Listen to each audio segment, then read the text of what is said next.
ये बहुत ज्यादा इंपॉर्टेंट आर्टिकल है और ये बार बार न्यूज में आता रहता है कि ये जो वोटिंग राइट है ना, ये कॉन्स्टिट्यूशनल है या फिर स्टैट्यूटरी है। अभी के लिए आप देखोगे तो ये स्टैट्यूटरी है। स्टैट्यूटरी का मतलब होता है बाय लॉ, कानून पास हुआ तब जाके आपको ये जो राइट टू वोट है ये प्रोवाइड करा गया, सॉरी वोटिंग प्रोवाइड करा गया। राइट टू वोट अगर देखोगे वो कॉन्स्टिट्यूशनल है क्योंकि वो आर्टिकल नंबर 326 के अंदर आता है। अब टाइप्स ऑफ राइट अगर आप देखें तो सबसे पहले आते हैं नेचुरल राइट। ये जो नेचुरल राइट है ये टर्म बहुत ब्रॉड है अपने में, मतलब इसी का एक छोटा सा सेगमेंट मैं क्या लिख सकती हूँ, फंडामेंटल राइट। जैसे राइट टू लाइफ आपके फंडामेंटल राइट में आता है, वैसे एक राइट है राइट टू लेजी, ठीक है कि आप लेजी भी हो सकते हो। फ्रांस में इसके पीछे प्रोटेस्ट चला बड़ा, लोगों ने बोला हमें लेजी होने का भी अधिकार है, तो राइट टू लाइफ तो ठीक है, फंडामेंटल राइट ऐड कर दिया। नेचुरल है वो भी, जिंदगी नेचुरल राइट है, ऑब्वियस ही बात है। अब एक आ गया दैट इज लेजी होने का अधिकार। अब हमारी गवर्नमेंट ने तो नहीं बोला है कि ये फंडामेंटल राइट है, पर आप लेजी तो हो सकते हो ना, तो वो नेचुरल राइट है। समझ गए? अब तो नेचुरल राइट जो होता है इसका दायरा बहुत ज्यादा ब्रॉड होता है, उसके अंदर मल्टीपल आर्टिकल्स आ सकते हैं। तो नेचुरल राइट का मतलब है जो आपको नेचुरली मिले हुए हैं। अब ये जरूरी नहीं है आपके कॉन्स्टिट्यूशन के अंदर लिखे हो। अब राइट टू स्लीप, स्लीप का वो लिखा नहीं है ऐसे फंडामेंटल राइट के अंडर, पर वो है ना आपके पास राइट। तो मतलब नेचुरल राइट जो है ये बहुत ज्यादा ब्रॉड टर्म है, इसको ब्रॉडली हम यूज करते हैं। पर जब फंडामेंटल राइट्स की बात आती है तो डेजिग्नेट करा गया है इनको अंडर कॉन्स्टिट्यूशन कि अगर इनका वायलेशन होगा आप जाइए सीधा सुप्रीम कोर्ट, आपको वो पावर्स प्रोवाइड कर दी गई हैं बीइंग अ सिटीजन। तो ये फंडामेंटल राइट वाला सेगमेंट आएगा। एक आते हैं इसी में दैट इज कॉन्स्टिट्यूशनल राइट। अब ये जो कॉन्स्टिट्यूशनल राइट्स आएंगे मतलब आपके संविधान के सारे अंदर राइट्स, वहां पे फंडामेंटल राइट्स भी आ जाएंगे, डीपीएसपी भी आ जाएंगे, वहां पे आपका यूनियन आएगा, स्टेट आएगा, एवरीथिंग, इमरजेंसी आएगा, सारे क्या आ जाएंगे, वो कॉन्स्टिट्यूशनल राइट है। अब यहां पे मैं एक राइट लिख देती हूं that is right to vote. अब ये जो राइट टू वोट है ना, ये कॉन्स्टिट्यूशनल राइट है। कॉन्स्टिट्यूशनल राइट या इसको बोल सकते हैं हम कि क्या बोल रही थी मैं, एक मिनट, कॉन्स्टिट्यूशनल राइट है, यस, आर्टिकल नंबर 326। और ये आर्टिकल 326 बात करता है अबाउट यूनिवर्सल एडल्ट फ्रेंचाइज। अब ये ध्यान से सुनना, जब एक टाइम पे साइमन कमीशन वगैरह का टाइम पीरियड चल रहा था तो जो वोटिंग एज थी दैट वाज अराउंड 35 ईयर्स, कि आप जब 35 साल के होंगे तब आप वोट डाल सकते हो। पर हम फिर आजाद भारत की बात करेंगे। 1947 का टाइम पीरियड आया, हमने अपना कॉन्स्टिट्यूशन सेट करा एंड कॉन्स्टिट्यूशन को सेट करने के बाद हमने बोला कि 21 ईयर्स की जब एज आपकी हो जाएगी आप वोट डालने के लिए एलिजिबल हो। और ये मैटर नहीं करेगा आपका जो कास्ट है वो क्या है, रिलीजन क्या है, जेंडर क्या है, कुछ मैटर नहीं करेगा यहाँ पे। तो उसी को क्या बोला, यूनिवर्सल एडल्ट फ्रेंचाइज। एडल्ट यहाँ पे उस टाइम पे 21 ईयर्स का था। पर टाइम बीतता गया, उसके बाद 1988 में एक अमेंडमेंट होती है, एक चेंज होता है 61st कॉन्स्टिट्यूशनल अमेंडमेंट एक्ट। इसमें बोला कि नहीं 21 नहीं 18 ईयर्स। तो मतलब हमें क्या दिख रहा है यहाँ पे कि जो राइट टू वोट है वो कहीं ना कहीं आपके कॉन्स्टिट्यूशनल राइट में आता है। कई बार स्टेटमेंट आ जाएगी right to vote is fundamental right, obviously no, ठीक है, वो नहीं है, वो तो आपको जन्म सिद्ध से मिल गए ना आपके। तो राइट टू वोट जो आएगा ये किसमें काउंट करा जाएगा, ये कॉन्स्टिट्यूशनल राइट में काउंट होगा। पिटीशंस चलती हैं पहले, फिर जजमेंट्स आती हैं, तो वो प्रोसीजर में काम चलेगा। हाँ यस, बस आ रही हूँ उस पर। अभी तो मैंने रिप्रेजेंटेशन ऑफ पीपल एक्ट की बात ही नहीं करी। अभी हमने क्या देखा कि वोटिंग का एक section that is right to vote. Right to vote क्या निकल के आया, कॉन्स्टिट्यूशनल राइट। अब चलते हैं टूवर्ड वोटिंग। अब जब आप वोट डालने के लिए जाते हो तो उसका जो सारा प्रोसीजर है वो आपको बाय लॉ दिया गया है। बाय लॉ का मतलब है कि स्टैट्यूटरी नेचर का है। और जो स्टैट्यूटरी यानी कि जो लॉ बनता है, कानून बनता है, उसके लिए भी मद्देनजर किसको रखा जाता है, संविधान को। मतलब जो रूल बुक के आपके लिए गाइड बुक है वो तो संविधान ही एक्ट करेगी। पर आपको लगा कि नहीं अपडेट्स करने की जरूरत है, तो आप क्या करोगे, एक ड्राफ्ट बनाओगे, ड्राफ्ट को बिल की फॉर्म में अपने हाउस के अंदर लेके आओगे, वहां पे डिबेट्स होंगी, अगर सबको बढ़िया लगी तो वो पास हो जाएगा और एक्ट बन जाएगा। एक्ट तब बनेगा जब प्रेसिडेंट ने अपना थप्पा लगा दिया कि हाँ जी आज से ये कानून हम पारित करते हैं। तो यहाँ पे आप क्या देख रहे हो, statutory. Right to vote is constitutional right क्योंकि वो आर्टिकल 326 ऑफ कॉन्स्टिट्यूशन के अंदर लिखा हुआ है। पर जब स्टैट्यूटरी की बात आएगी ना तो बोला कि जो वोटिंग का प्रोसीजर है पूरा, कि कौन वोट डालेगा, एलिजिबिलिटी आपकी, कौन इलेक्शंस को कंडक्ट करवाएगा, तो वो जो अथॉरिटी आएगी वो सारा कहां पे मेंशन है, वो आपके representation of people act 1950 and 51। 50 में सिटीजन्स के बारे में फोकस्ड है और 51 में अथॉरिटीज के बारे में फोकस्ड है। जैसे एक टर्म आती है इलेक्शन के टाइम पे, स्पेशल इंटेंसिव रिवीजन, और इसी के साथ एक टर्म आती है ऑर्डिनरीली रेजिडेंट। ऑर्डिनरीली रेजिडेंट मतलब आपका इंटेंशन कहाँ पे रहने का है, वो इंटेंशन बड़ा ब्रॉड वर्ड है। पैसे मिले तो शायद आप लोकेशन चेंज करने के लिए 1 मिनट में रेडी हो जाएं, तो इंटेंशन तो चेंज भी हो सकती है, बट स्टिल डिफाइन उसको ऐसे ही करा है कि जो सिटीजन है या रेजिडेंट है उसका इंटेंशन कहाँ पे है रहने का। क्योंकि बहुत सारे लोग माइग्रेशन भी करते हैं, एक जगह से दूसरी जगह पे भी जाते हैं, पर यहाँ पे हमें क्या दिखा कि एक्ट से इंस्पायर्ड है, representation of people act 1950 and 51। नहीं, मैंने जैसे बोला टर्म मैंने रेजिडेंट यूज करी, मैंने सिटीजन नहीं बोली, रेजिडेंट टर्म यूज करी। कुछ प्रोविजन होते हैं, आपके पास अगर आधार कार्ड अवेलेबल है आप फिर वोट डाल सकते हो, फिर स्पेशल इंटेंसिव रिवीजन के अंदर आपको देखा जाएगा कि आप एलिजिबल हैं या नहीं। अब उसके लिए बड़ी सारी पैरामीटर्स होते हैं, उन सभी को देखा जाता है कि कितने टाइम से आप इस लोकेशन पे रह रहे हो, क्या आपका इंटेंशन यहीं पे रहने का है फॉरएवर, तो वो सारी चीजें देखी जाती है, उसके हिसाब से आप एलिजिबल बनते हो, और वो स्पेशल इंटेंसिव रिवीजन के अंदर आता है। यूनिवर्सल एडल्ट फ्रेंचाइज आपको सिर्फ अधिकार दे रहा है कि आप वोट डालोगे, अब जरूरी थोड़ी आप वोट डालोगे ही। आप में से कितने हैं जो 18+ हो चुके हैं, ठीक है, कितनों ने वोट डाला है, फिर बाकियों ने क्यों नहीं वोट डाला अगर आप 18+ हो चुके हो? अभी टर्न ही नहीं आई होगी, या तो एक रीजन हो सकता है, और क्या रीजन हो सकता है? हाँ हो सकता है, नहीं ये भी एक रहता है, यस, हाँ पता ही नहीं होगा कि वोट भी डालना था, और कईयों को लगता है क्या जाना यार वोट डालने के लिए। राइट टू वोट, कॉन्स्टिट्यूशन ने आपको दे दिया अधिकार कि आप वोट डाल के आओ, बाद में आपने अपनी चॉइस देखी कि मेरे को डालना ये नहीं, जबकि ये डालना चाहिए। हाँ वो प्रोसीजर है, जो प्रोसीजर है सारा वोट डालने का, वो कहाँ पे लिखा हुआ है? वो आपके रिप्रेजेंटेशन ऑफ पीपल एक्ट में है। आप एलिजिबल हो या नहीं हो वो सारा कहाँ पे है? वो रिप्रेजेंटेशन ऑफ पीपल एक्ट में है, यानी कि स्टैट्यूटरी नेचर बाय लॉ। पर right to vote is saying वो कॉन्स्टिट्यूशनल राइट है, आपको अधिकार दे दिया कि आप वोट डालोगे, ये मैटर नहीं करेगा आपका कास्ट क्या है, क्लास क्या है, जेंडर क्या है, रेस क्या है, रिलीजन क्या है, कुछ मैटर नहीं करेगा, आप आइए वोट डालिए। तो दोनों में डिफरेंस है। स्टैट्यूटरी मतलब बाय लॉ, अभी थोड़ा सा इसको डिटेल में देखते हैं, वहां से आपको और क्लैरिटी होंगी चीजें। अभी कहीं फंडामेंटल राइट वाला सेगमेंट भी ऐड करेंगे। फंडामेंटल राइट में कहां पे, तो एक आर्टिकल नंबर 19 भी आपका आएगा, ठीक है, वहां पे आप स्पीच एंड एक्सप्रेशन का राइट भी आपको दिया गया है। तो ये भी तो राइट टू वोट भी तो एक तरह का क्या है, एक्सप्रेशन ही है। आप अपनी पॉलिटिकल पार्टी कौन सी चाहते हो अपने एरिया के अंदर, उसको चॉइस करने का आपको राइट दिया हुआ है। पर यहां से इस बार जो क्लेम करा गया है कि जो राइट नॉट टू वोट है उसको कॉन्स्टिट्यूशनल प्रोटेक्शन ज्यादा प्रोवाइड करी गई है rather than right to vote. यहां पे बोला राइट नॉट टू वोट मतलब NOTA, none of the above, मतलब आप वोट डालने गए पर आपको कोई भी कैंडिडेट नहीं चाहिए, आपके पास चॉइस दी हुई है वहां पे कि मैं नोटा भी प्रेस कर सकता हूं कि मुझे कोई भी कैंडिडेट यहाँ पे पसंद नहीं आया। तो यहाँ पे क्या बोला गया कि जो राइट नॉट टू वोट है उसमें ज्यादा प्रोटेक्शन है कॉन्स्टिट्यूशन के हिसाब से if compare to right to vote. कैसे, तो उसके लिए आपको केसेस देखने पड़ेंगे, तभी आपको ये पता लगेगा। तो सबसे पहले तो वोटिंग को फंडामेंटल राइट बनाने की डिमांड करी गई कांग्रेस के लीडर की तरफ से कि जो वोटिंग राइट है that should be fundamental right, ठीक है, ये पहले तो डिमांड रखी गई।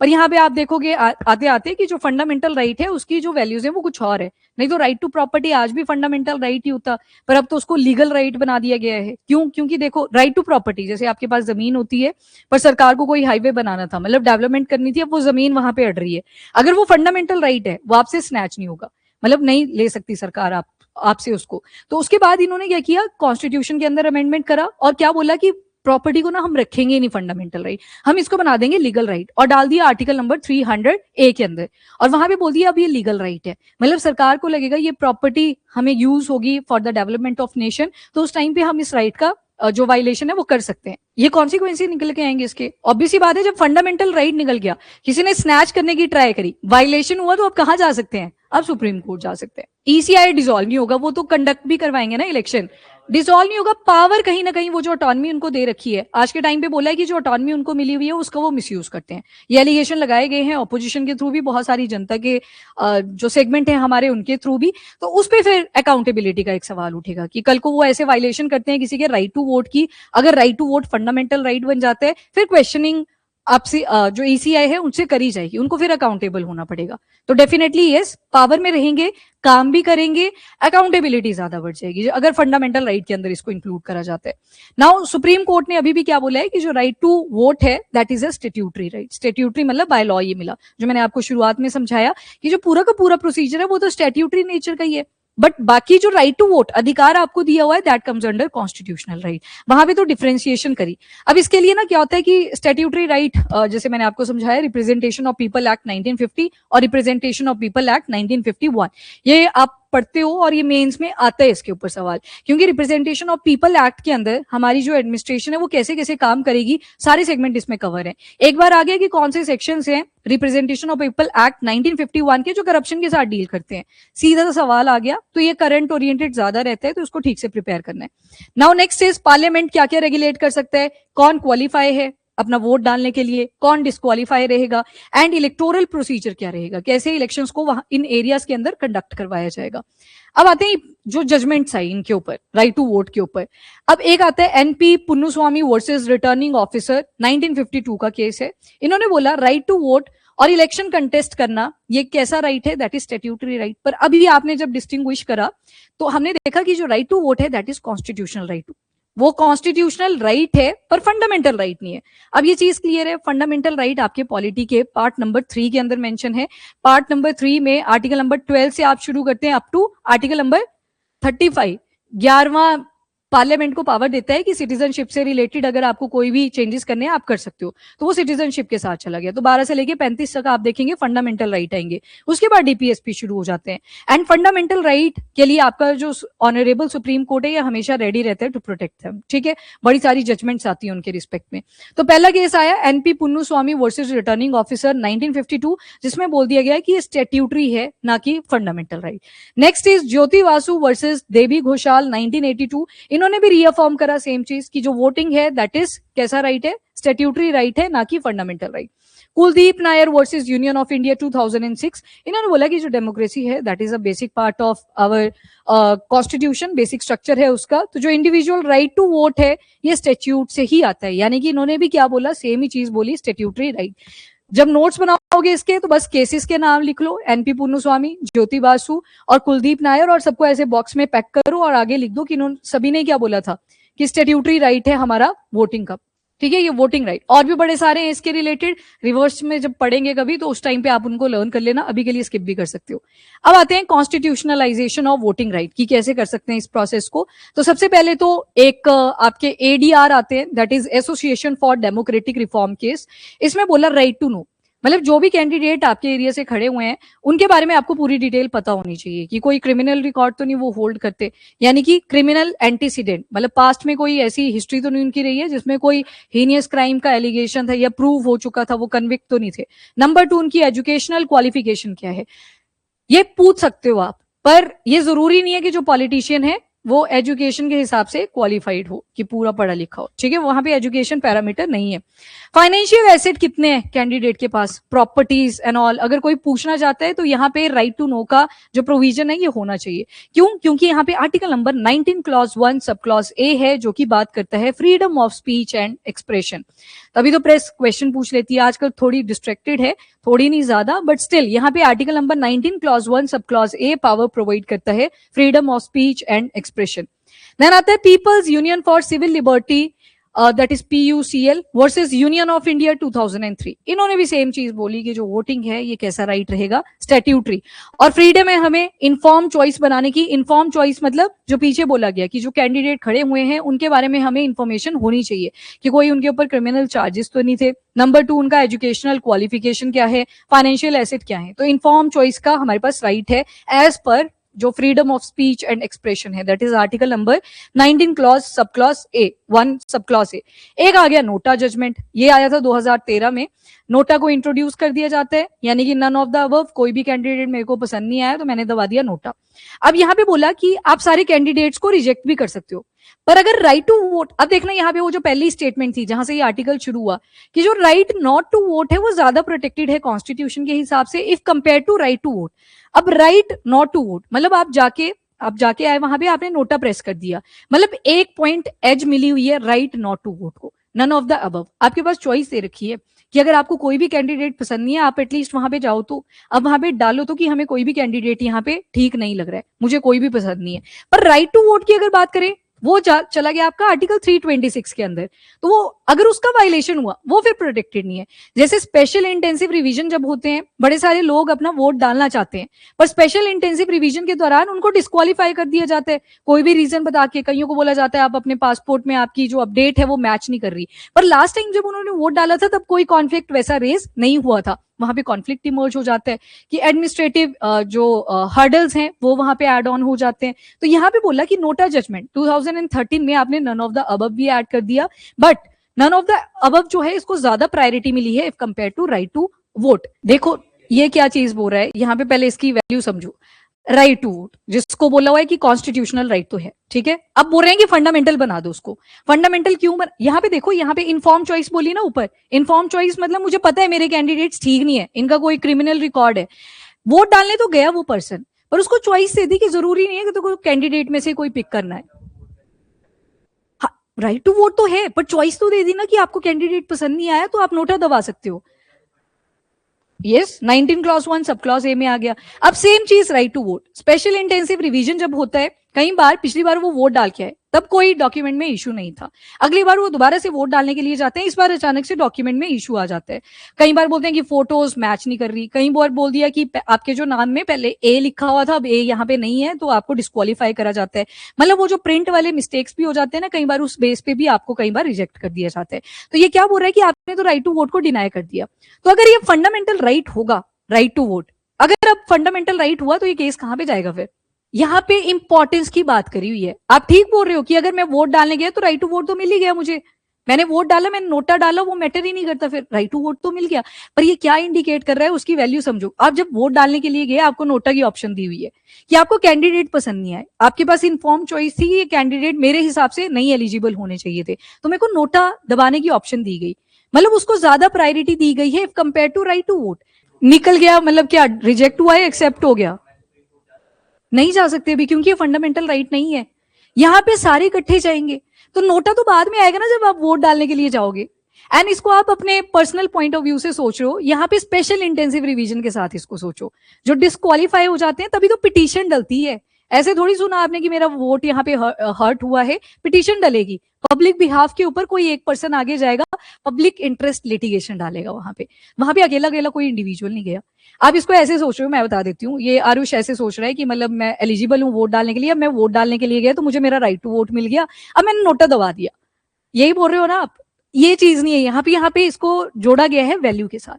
यानी कि स्पेशल इंटेंसिव रिवीजन जब हुआ तब नहीं आप जा सकते कि मेरा वायलेट हुआ है, मेरा फंडामेंटल राइट वायलेट हुआ है, क्योंकि ये कॉन्स्टिट्यूशनल राइट है, ये फंडामेंटल में है ही नहीं, तो वो पावर नहीं है आपके पास। यहाँ पे जाएगी पिटीशन, पहले पिटीशन जाएगी, जो हमारे जजेस होंगे इसको प्रॉपर्ली स्टडी करेंगे, उसके बाद कोई जजमेंट आएगी निकल के। और अभी के लिए जो प्रोसीजर है वोटिंग का, उसको ऑनरेबल सुप्रीम कोर्ट ने भी क्या बोल के रखा हुआ है कि it is statutory in nature. फिर तो चलो कैंडिडेट ही रीशफल करने पड़ेंगे, वो तो कंडीशन ही अलग बन गई, पर वहां पे क्या बोला इन्होंने कि आपने एक्सप्रेस करा खुद को, वो फिर फंडामेंटल राइट आ गया। नोटा फंडामेंटल राइट की वैल्यू को इंश्योर कर रहा है, क्योंकि आप एक्सप्रेस कर पाए, आपको एक चांस मिला कि यार ये कैंडिडेट नहीं है ठीक, मतलब मेरे को नहीं लगता इनमें से कोई भी कैंडिडेट होना चाहिए जो हमें कल को जाके रिप्रेजेंट करे, तो आपको नोटा का ऑप्शन दे दिया गया। फिर वो किसको इंश्योर कर रहा है? 19 क्लॉज 1 सब क्लॉज ए को। तो अभी तभी तो डिमांड करी कि अगर राइट टू वोट पे वायलेट होता है, अगर ये फंडामेंटल राइट होगा, सीधा केस जाएगा टुवर्ड ऑनरेबल सुप्रीम कोर्ट। अभी जो आप सुनते हो स्पेशल थोड़ा थोड़ा न्यूज़पेपर पढ़ने लगे अब आप, ठीक है, वहां पे देखना एक टर्म आती है बड़ी बात, स्पेशल इंटेंसिव रिवीजन। वहां भी कलेक्टिवली सभी की चेकिंग हो रही होती है कि ये एलिजिबल है वोट डालने के लिए या नहीं, ऑर्डिनरीली रेजिडेंट है या नॉन ऑर्डिनरीली रेजिडेंट है, एलिजिबल है या नहीं है, डिस्क्वालीफाइड है या क्वालिफाइड है, तो उसके बेसिस पे फिर पिटीशन डलती है। ठीक है, वहां पे ये वर्ड नहीं यूज करते कि ये फंडामेंटल राइट है, उसका वायलेशन हुआ, क्योंकि है ही नहीं अभी फंडामेंटल राइट। नोटा के थ्रू तो ये वैल्यू आ गई, आपने नोटा डाला, आप एक्सप्रेस कर पाए खुद को, आपको वो दे दिया फीचर ही कि आप वोट डालने जब गए तो आपने एक्सप्रेस करा कि मेरे हिसाब से ये एलिजिबल नहीं है। तो अगर मेरे हिसाब से एलिजिबल नहीं है तो यस, 19 क्लॉज 1 सब क्लॉज ए क्या बोल रहा है? Freedom of speech and expression, वो भी तो एक्सप्रेस ही करा आपने। नहीं, इतनी असहमति हो जाती है जब, तो रीशफलिंग होती है दोबारा से। चलो जी, next is Anoop Barnwal versus union of India 2023। यहाँ पे जस्टिस अजय रस्तोगी आते हैं और इन्होंने भी क्या बोला था कि वोटिंग जो है ये फंडामेंटल राइट बनना चाहिए। अब देखो डिफरेंट जजेस जब सामने आते हैं तो उनका अपना अपना पॉइंट ऑफ व्यू होता है। अब इन्होंने अपना पॉइंट ऑफ व्यू रखा कि हाँ फंडामेंटल राइट होना चाहिए, जो मैंने आपको पीछे एक्सप्लेन करा वही इसके पीछे का लॉजिक है। नेक्स्ट इज इन्होंने बोला, बेंच ने एक और चीज भी रेफर करी थी कि कॉन्स्टिट्यूशनल राइट तो है ही, और यहाँ से हमें दिख रहा है कि कहीं ना कहीं जुडिशियल थिंकिंग में भी शिफ्ट आ रहा है। वो भी चाह रहे हैं कि जो राइट है ये किस फॉर्म में चला जाए, फंडामेंटल राइट में। है तो फंडामेंटल राइट भी कॉन्स्टिट्यूशनल राइट ही, पर फंडामेंटल राइट में आपको ज्यादा ऑटोनॉमी दे दी जाती है, आपके जो राइट्स हैं उनकी रिस्पेक्ट करी जाती है, वहां पे फर्क आ जाता है। Next is constitutional paradox. तो यहाँ पे वही सारा जो आपने पीछे देखा, नोटा को लेके बैलेट सिक्रेसी रखी जाती है, देन पर फिर भी आपको शीट 7 सेकंड के लिए दिखाई जाती है कि आपने जो वोट डाला वो किसको डाला। देन राइट टू नो आ गया कि कैंडिडेट की इंफॉर्मेशन आपके पास होनी चाहिए। तो जो वोटिंग है वो अपने आप में ही सारा कैसा है, प्रोसीजरल है, और प्रोसीजर कहां से आया, फ्रॉम एक्ट। नाउ की जजमेंट्स, एक आपकी केशवानंद भारती केस से भी आती है वर्सेस स्टेट ऑफ केरला 1973 की, जो डेमोक्रेसी है, to the people, for the people, by the people. और इलेक्शन जब पहली बार कंडक्ट करे गए थे, कौन सा ईयर आता है, तो 1951-52 का ईयर। और उस टाइम पे ये सेट हमने एग्जाम्पल करा था, ये प्रेसिडेंट सेट करा था कि इतनी बड़ी डेमोक्रेसी ने, जो कि अभी रिसेंटली ही फ्री हुई है, उन्होंने इलेक्शन कंडक्ट करवाए। तो मतलब हमने डेमोक्रेटिक वैल्यूज को इंश्योर करा था। तो इंदिरा नेहरू गांधी वर्सेस राजनारायण 1975 का केस आया। इन्होंने भी बोला कि बेसिक स्ट्रक्चर का पार्ट होता है कि आपके इलेक्शन फ्री एंड फेयर तरीके से कंडक्ट होने चाहिए। नेक्स्ट आर्ग्यूमेंट्स क्या आती है कि डेमोक्रेसी जो है ये सिर्फ इलेक्शन के थ्रू ही फंक्शन करती है, मतलब उस टाइम पे आप ज्यादा ही to the people, for the people, by the people करते हैं। इसके बाद जो इलेक्शन है ये कहीं ना कहीं लेजिटिमेसी अटेन करती है, जो सिटीजन अपना वोट डालते हैं उससे। तो मतलब कहीं ना कहीं जो राइट टू वोट है ये कॉन्स्टिट्यूशनल प्रोटेक्शन अटेन इसको होनी चाहिए, मतलब कॉन्स्टिट्यूशनल राइट इसको रखना चाहिए, जो पूरा वोटिंग का प्रोसीजर आ गया, जो आपने शुरू में देखा representation of people act 1950 and 51 के अंदर मेंशन था। नाउ रोल ऑफ आर्टिकल 326 ये आपने देख लिया। आर्टिकल 326 में लिखा यूनिवर्सल एडल्ट फ्रेंचाइज। आप 18 साल के हो गए, अब आप वोट डाल सकते हो। पहले 21 ईयर्स था शुरुआत में, पर फिर 1988 में 61st कॉन्स्टिट्यूशनल अमेंडमेंट एक्ट हुई, जिसके अंडर बोल दिया गया कि अब नहीं 21 नहीं होगा, अब 18 साल होगी। और डिबेट मैटर क्यों करती है, तो यहाँ पे रीजन मेरे ख्याल से आप सभी को आपको क्लियर होना चाहिए। स्पेशल इंटेंसिव रिवीजन के दौरान बहुत सारे डिस्क्वालीफाई हो जाते हैं, और यहाँ पे एक स्ट्रिक्ट रेगुलेशन होनी चाहिए डेफिनेटली, और अकाउंटेबिलिटी होनी चाहिए from the end of election commission of India. और करंट पोजीशन अगर देखें राइट टू वोट की, तो ये स्टैट्यूटरी ज्यादा है if compare to the constitutional, क्योंकि कॉन्स्टिट्यूशन में सिर्फ आपको क्या बोल दिया, राइट टू वोट है, आपके पास अधिकार है, पर सारा का सारा प्रोसीजर किसके साथ जुड़ा हुआ है, कानून के साथ, यानी कि स्टैट्यूटरी नेचर के साथ। So that's it. ये आर्टिकल बहुत बार आता है, इसमें ये केसेस ध्यान में रख लेना थोड़े से, जिसमें सिर्फ अरुण बरनवाल जी का ही एक केस था जिसमें उन्होंने बोला था कि इसको फंडामेंटल राइट का स्टेटस मिलना चाहिए।